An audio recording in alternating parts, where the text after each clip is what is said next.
I had a few rough starts today with getting this video started.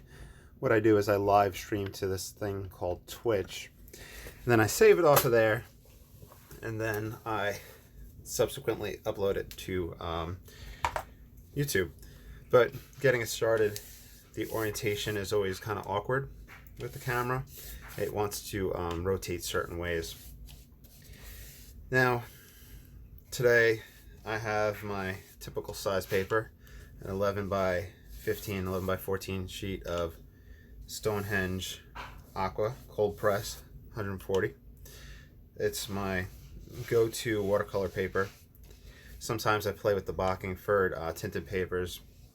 I used to use a lot of the Arches, or I think it's actually supposed to be pronounced Arches, something like that. But due to price per sheet, and just because I've gotten so used to this paper, this is my go-to. I guess I'm just talking about paper right now. Arches is a great paper. I just am more comfortable and proficient at using this. I think one of the most important things with watercolor painting is having high quality paper. So if you're looking to get into it, don't cut corners with watercolor paper. You know, research it, see what it does. Try out different ones, but then you might kind of fall into a groove where you find which one you like, and then you just continue working from there. I buy mine 10 sheets at a time. That prevents an upcharge on blick.com of, like, if you buy just a sheet, it's, oh, did I just put that? No, I put on the right one. It's like a $3 upcharge if you just buy a sheet or 9 or less sheets. So getting those 10 sheets at once is good. And then I used to take a razor with a straight edge and cut it to different sizes.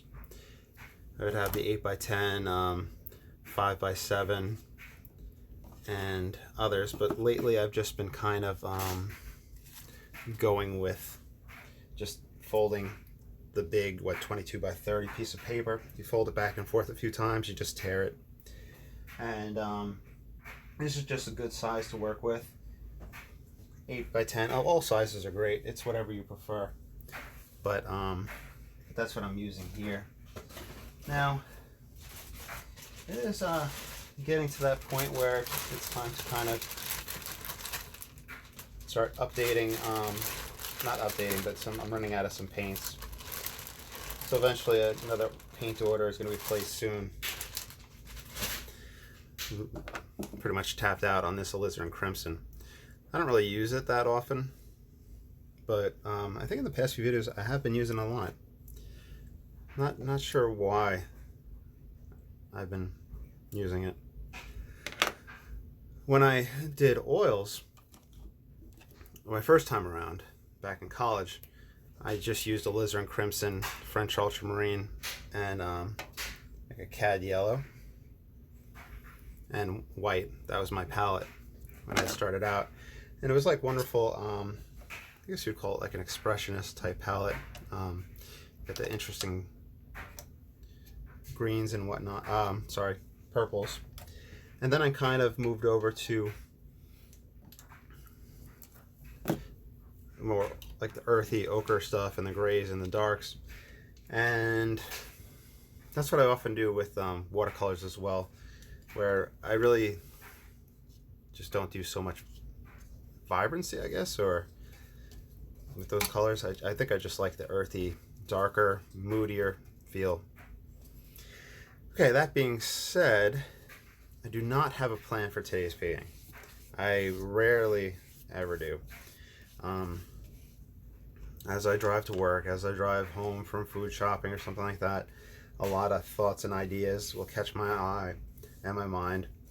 And as I'm thinking about it, one that I had wanted to do was talk about maybe just a glowing light source, a reflection Kind of very Steve Cronin, Ron Ranson-esque putting in of the paint. So I'm going to get some raw Sienna. And I'm just going to come in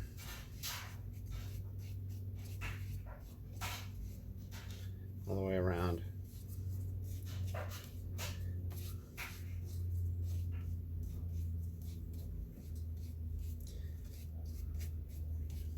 And leaving the whites here and here. So it'll be some sort of water reflection, most likely, is what I'll do with this one. Then I'm going to take some Ultramarine.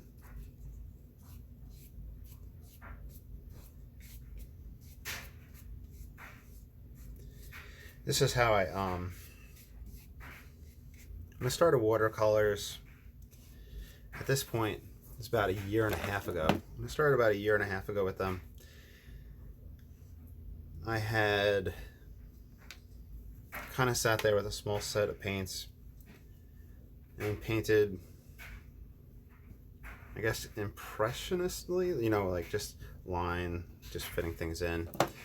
Then, you know, I was watching videos and I stumbled across Steve Cronin and then the Ron Ranson brush and David Usher and people like that. So this is how I had first started painting watercolor, essentially. Then I kind of, I guess you'd say I have a style that you can kind of tell when it's me painting.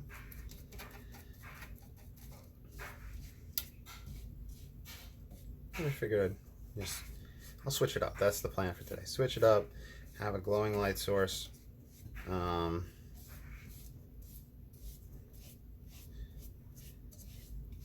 We'll have a reflection and it'll make stuff interesting. Right now everything's wet and wet. You can see that at times I'm readjusting the clips. One thing I want to try to do in the post-production of this video is somebody had requested posting a photo, like editing it so that there's a photo of the painting before, leave a photo after. I'm gonna try to do that on this one. Though most likely, if you're at this point watching it, you know if I did that or not. So I just went around with the raw Sienna, then with Ultramarine, then with some Payne's Gray.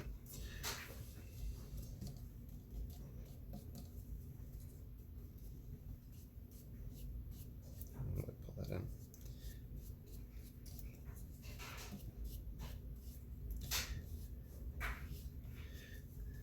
And I'm constantly playing with that horizon right there.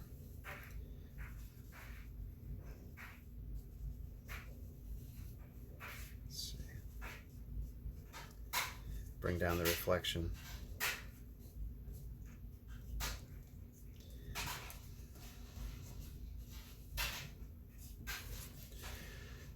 Now, I could have clouds and whatnot, but I think I just want to leave it like that and just have it split out. So I'm gonna do a light dry off. It's that it's so wet, you can see that it pushes the paint around whenever we use the blow dryer. So I'm just trying to minimize that pushing around from taking place.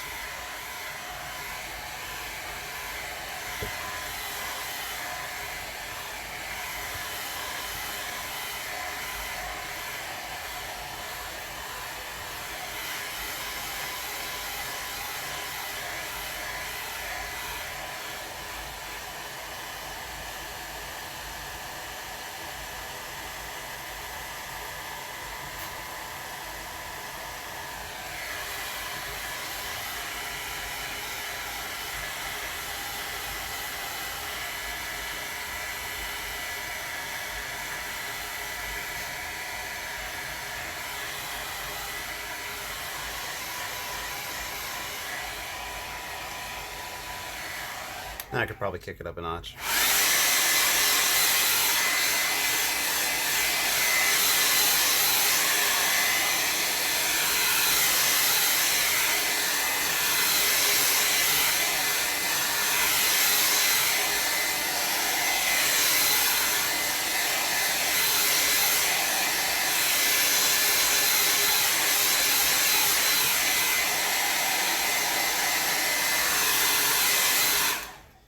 Okay, it's still wet around the edges, but I'm gonna focus in right here.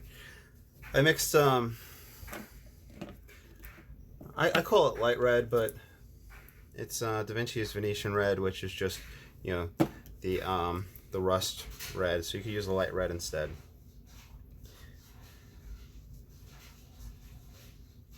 Use that for back here.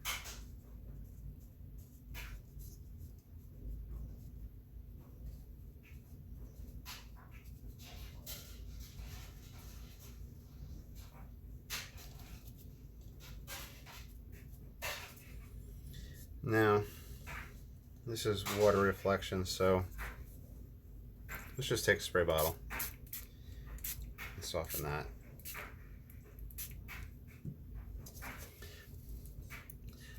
Now,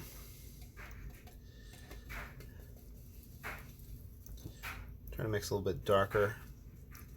So I'm using the burnt umber and the ultramarine.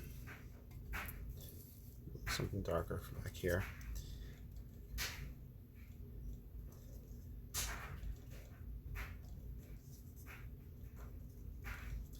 I'll just go random with this. Whenever you're putting it, you want to keep it random and spontaneous. Whenever you're putting in trees or pattern, or try to prevent a pattern from reoccurring.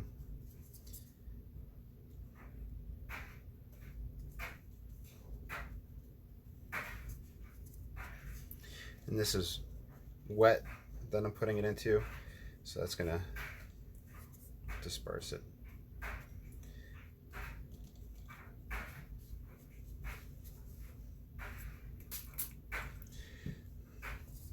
All right, now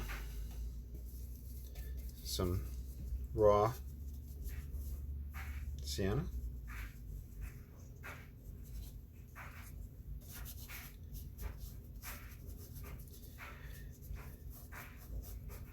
This is a pretty common composition.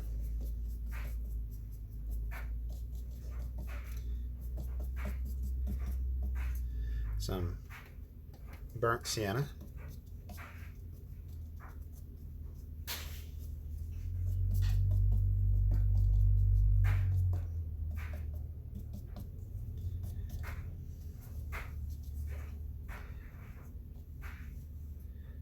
A little bit in there. Then I could take a card, start scraping in just some foreground, put some rocks.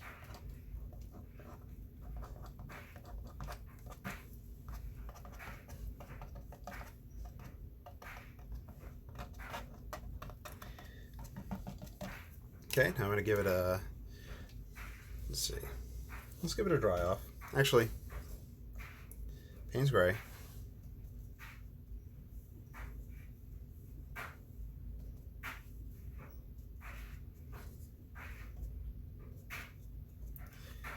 Yep, let's do a dry off.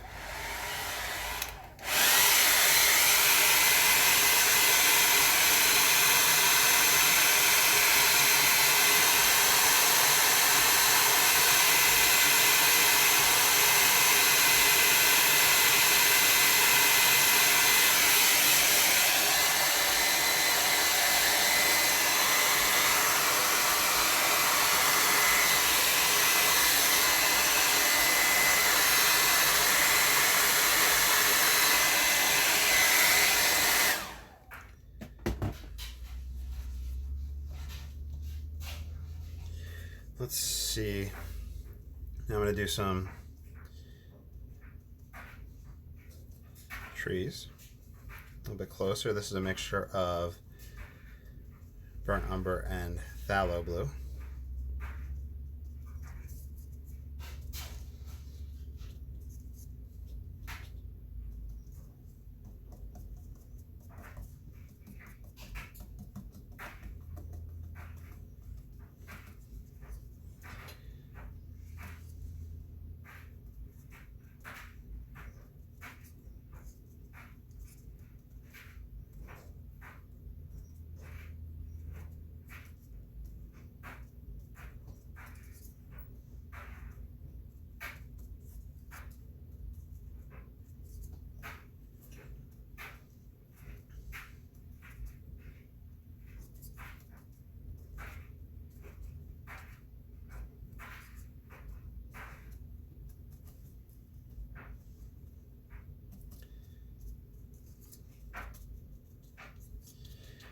So I'm using the hake. I'm just using it sideways. They'll call that the chiseled edge.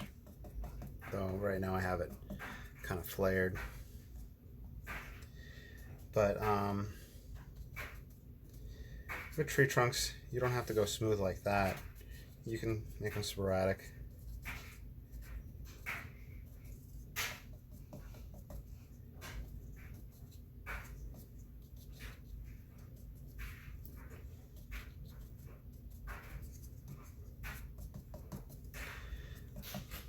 Okay, now I'm gonna make it splayed out.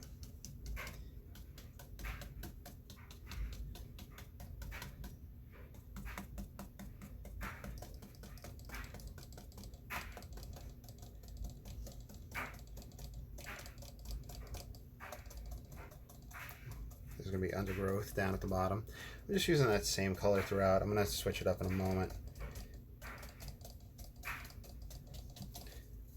At this point, you could take the rigger,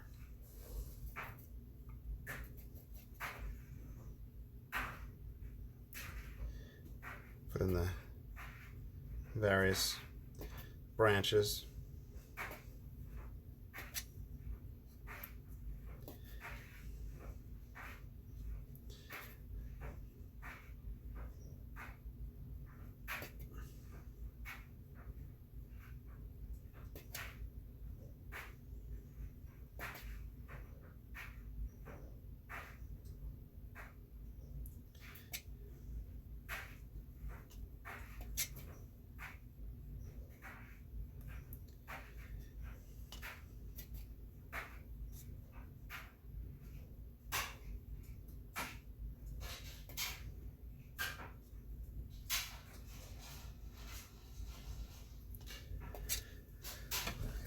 Door. I'm doing laundry in the other room, so hopefully that drying noise wasn't going the whole time for y'all.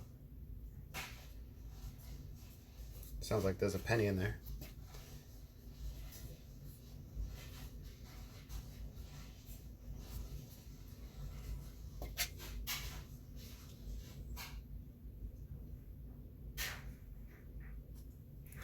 Okay, looks like we have enough of that.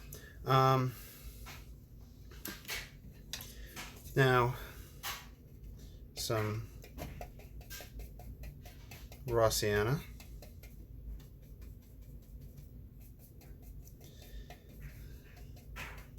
I'll mix it with a little bit of Ultramarine. Just try to get a little bit of variety.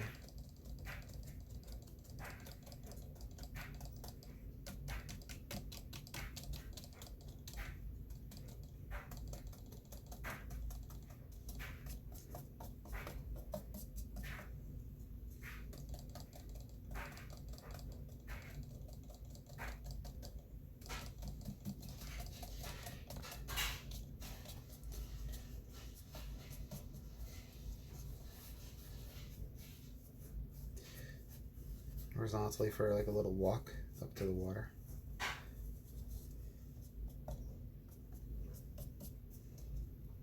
Let's see.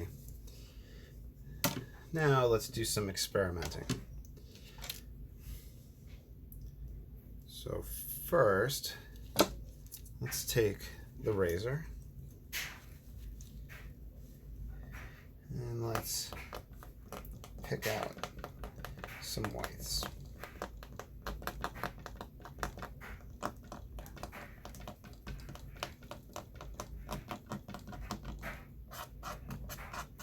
Use it to scrape like the card. Use it on flat.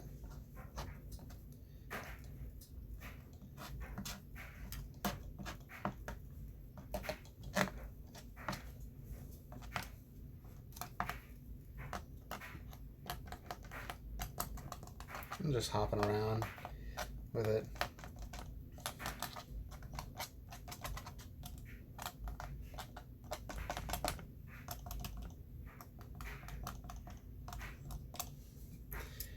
Let's take some Buff Titan, or Titan Buff. What is it? Titan Buff, there it is. Dang it, dropped the cap. Oh.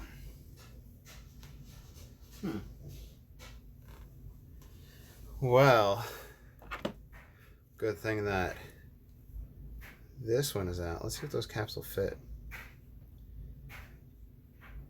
No, it will not. I will find that cap after this video. Just somebody out there in internet land remind me. Did I ever find the cap?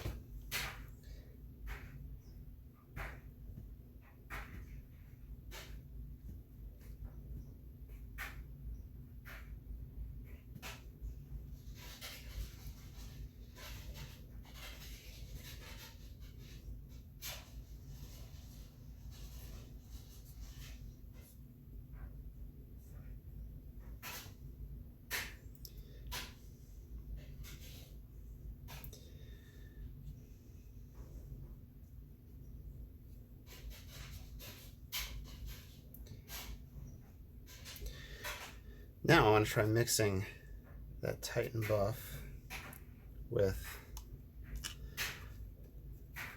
raw Sienna.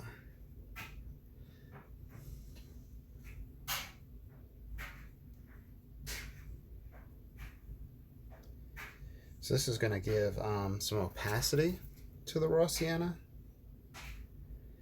And this is what the term, they'll call it gouache, but I believe gouache is just the white. While this would be body color when you're mixing white with another pigment in watercolor.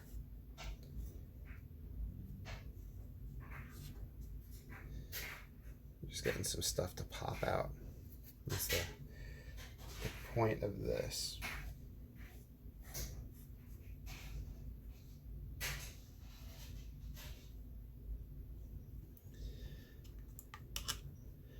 Let's mix a little bit of Ultramarine in there and see what happens. I guess we kind of got a grayish.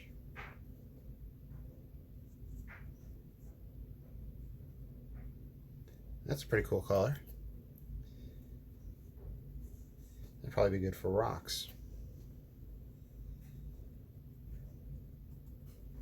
Okay, so Mulchmarine mixed with that Titan Buff, mixed with that raw Sienna. I guess you would call that a neutral gray. Very interesting. Okay, now let's get some black. I believe this is my ivory black. Just for extreme contrast.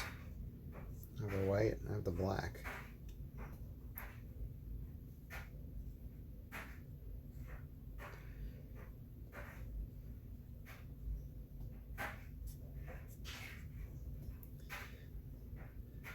Let's Titan Buff with burnt umber.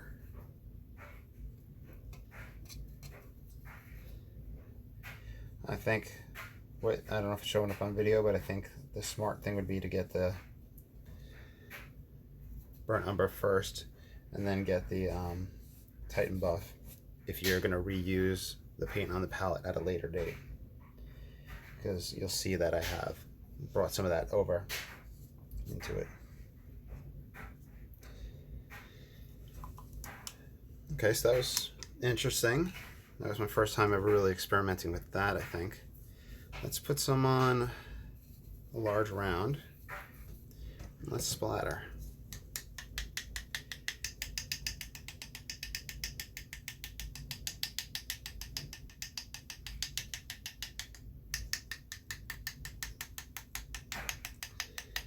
Let's put over the darks.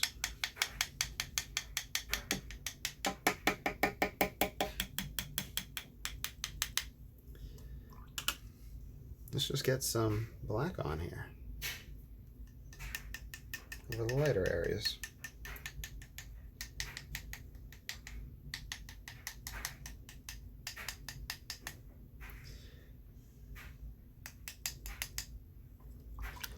Let's get pure Titan. Bring that over the darker areas.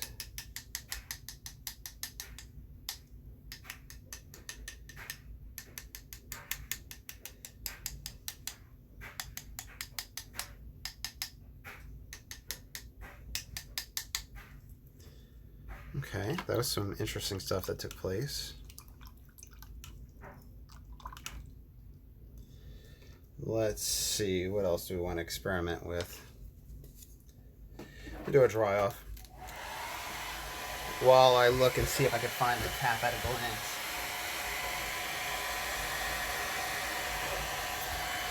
Oh, it's right there by my foot.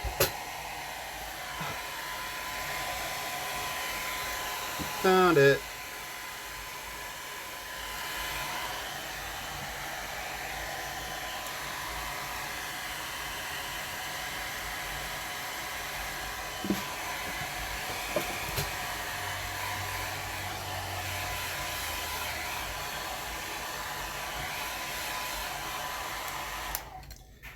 What else should we experiment with?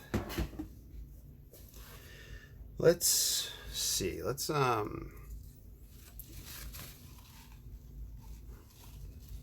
take a wet. Pull up what we have there. So even though I like that Titan buff, it's going to leave a chalkiness on that palette if you don't, you know, if you try to mix on that palette, you're going to get that chalkiness mixed up with the other stuff still. So it's best just to wipe that palette clean at that point, or mix on something else if you're going to use that color. All right, so let's do some lemon yellow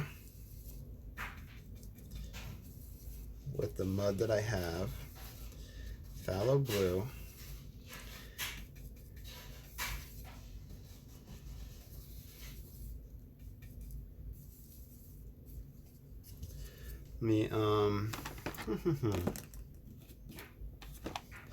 So I hope you're enjoying watching the experimenting and just seeing what is happening, because I think that's the end goal. To paint, obviously, to have fun, but watercolor is great for experimentation.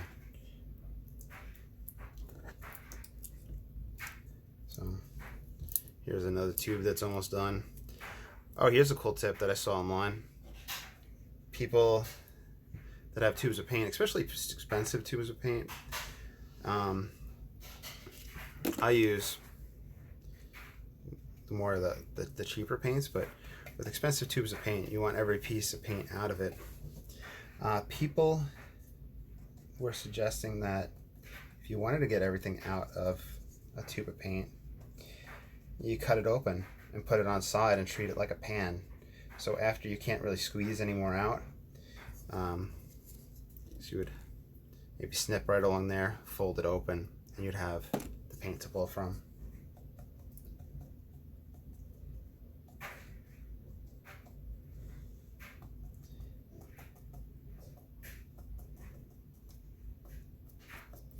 Let's put a little green in. I should have probably called this painting done a while ago, but I got caught up with experimenting and having fun. And at the end of the day, it's really all that should really matter with painting. Unfortunately, we're all not going to become famous. We're all not going to make a living from our art. But as long as we make ourselves happy and the people we love happy, then that's what's important. You know, just have fun.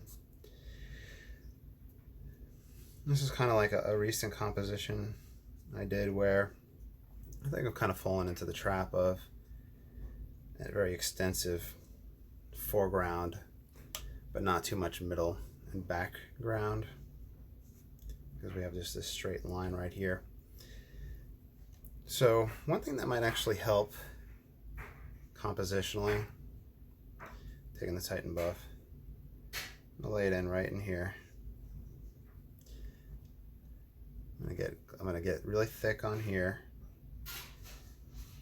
And I've done this before where I use Titan buff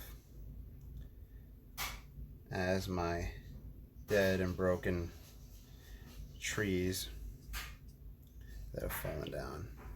And I could have that tree that it fell from right here.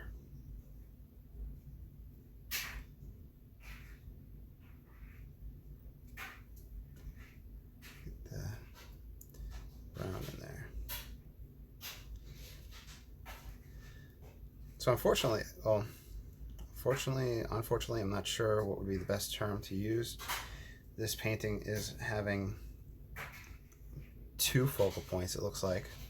I'm just mixing in some colors along the edge to give it that, not just a flat shape, and to get the idea that it's a dead branch and whatnot that it fell down and broke. But yeah, so unfortunately this, or fortunately, has 2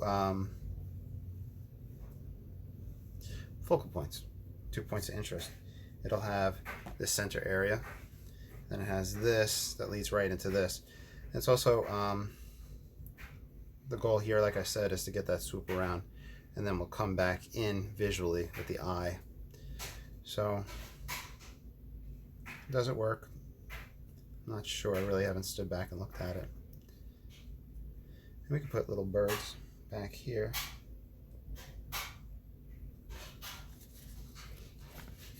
If I can get them to look like birds.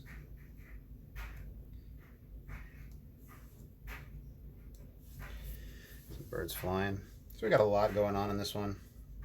A lot of activity. And you could just keep going and going, obviously, but there is a point where you have to say enough is enough, and that point is about to come. You may be saying to yourself, just do it, just stop.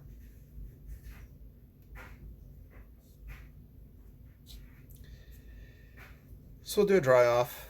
I'll put a mat over it, and we'll see how it looks.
All right, off the edges, move that out the way.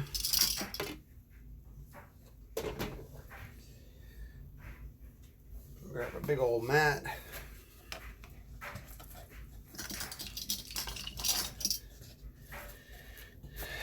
And this is what we wound up with.